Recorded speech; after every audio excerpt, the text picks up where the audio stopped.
Good morning, KOTA Territory. Once again, Jack Seabold here with a live stream, an important live stream this morning. That's right. The weather with morning meteorologist Eric Gardner. This is not the white Christmas we ordered. No, we wanted this to be overnight Sunday night into Monday, but it was Monday night into Tuesday. And the way the storm's coming. We'll get to that, but do you want to talk about roads a little bit at first? Yeah, roads are in terrible shape. Let me pop that up here so you can see. Yeah, we definitely have I-90 continues to be closed eastbound from Ellsworth all the way over to Wall, and then both directions from Wall to Mitchell, South Dakota.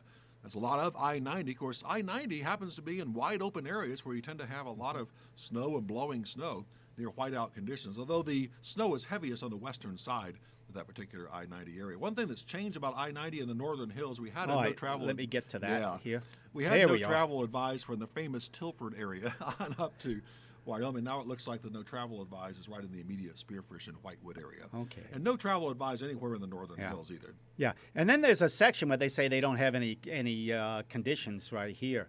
Yeah, but it's still closed. Yeah, well, nobody's been out there, so they can't see how bad it is. But we've seen winds of 40 to 60 miles per hour in gusts out at Rapid City Regional Airport, and that blows this snow around. You know, it's kind of a powdery snow. It's not a heavy, wet one. Yeah, if it wasn't for the wind, we wouldn't even care. Yeah, too much anyway. But snowfall extremely variable. We've had about 1.5 to 3 inches in Rapid City, but it's hard to measure because it's blown all over the place. Yeah. Well, looks like somebody got a snowblower for Christmas. Yeah, that's right. They did. That's pretty good. Do you want to go through the forecast now? No, we go. Give people an idea of when this might disappear. And once it disappears, it's gone for a while. So first of all, take a look outside. Okay. This is our camera shot from our tower cam here. Notice that we can have good visibility at the moment. These snow showers are coming in waves, though. So sometimes we have good visibility.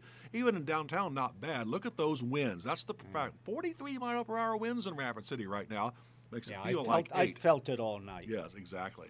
So here's the Doppler radar. This storm actually was centered near Omaha, Nebraska, and it retrograded back to the west. We talked about that on the air yesterday. And so the moisture is rotating around the top side all the way West River. Can we give it back to Nebraska? Yeah, I know. I wish we could. But you can see that dark blue there in Meade County. That's moderate to heavy snow, although a break right at the moment in Rapid City. These waves of moderate snow will continue throughout most of the morning into the afternoon, and then taper off tonight. And by noon tomorrow, it's all out of here. These warnings go up until 8 o'clock tonight.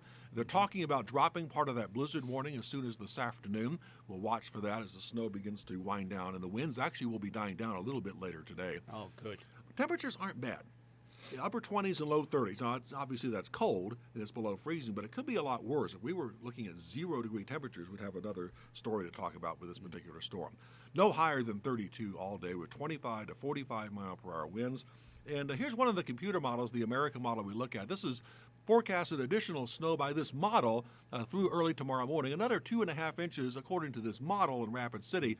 We might not see quite that much, but the key is those dark blue areas where those large numbers are. That's where the heavier snow is going to be for today. Northern Hills, Butte County, Belle Fourche, and southern Meade County with, as we saw on that radar, all those bands of snow moving from northeast to southwest. This is out of here by noon tomorrow, and the rest of the week and the New Year's weekend is going to be A-OK. Okay. How about that? Yeah. All right. Well, that snow in the northern hills, is that good? Is that going to be good powder for the skiers? Actually, it should be. It should be really good powder, and then create a base for them to build upon, which they really needed to see up there. Yeah. Now, one thing about this storm, I noticed it just seems if we ever get anything that circles around and comes from the northeast, that stuff sticks with us for a while. It sure does. You know, if we're going to get snow, I'd rather it just come straight from the west to right through. And that's kind of uncommon, it seems like, around here, at least with the major storms. That effect is what we call in meteorology a trowel, T-R-O-W-A-L. It's a meteorological term, but we got right in the middle of that as we were fearing yesterday. And until that storm moves a little further away, we're going to continue to be in that band. Okay. And it looks like that's going to happen throughout the rest of the morning into the early afternoon. Okay. All right, everybody, the KOTA Weather app. Whoop, I just lost it. Let me pop that thing back up there. The KOTA Weather app, you can go to kotatv.com weather, and you can sign up and get our weather app, well worthwhile. If you travel, please, 511, South Dakota 511. the maps will tell you how bad things Yeah, are. and yeah, exactly. I also should say all the flights in and out of Rapid City Regional canceled today. Yeah. I And, didn't mention the flights. I should have. And I don't know about the early morning ones tomorrow, because if nothing comes in tonight from Denver, say, or Minneapolis, there won't be a plane to leave tomorrow. Yeah, and there's a ripple effect. Even if Yeah, we didn't get hit, if others did, you're going to get jammed up somewhere. Well, and Denver also has snow from this system. This is a wide-reaching snow, so it's a double nightmare with those routes. But by the end of the week, even there, perfect weather. Okay, well, and we'll give you an update if there's one warranted. There you go. Goodbye. Bye.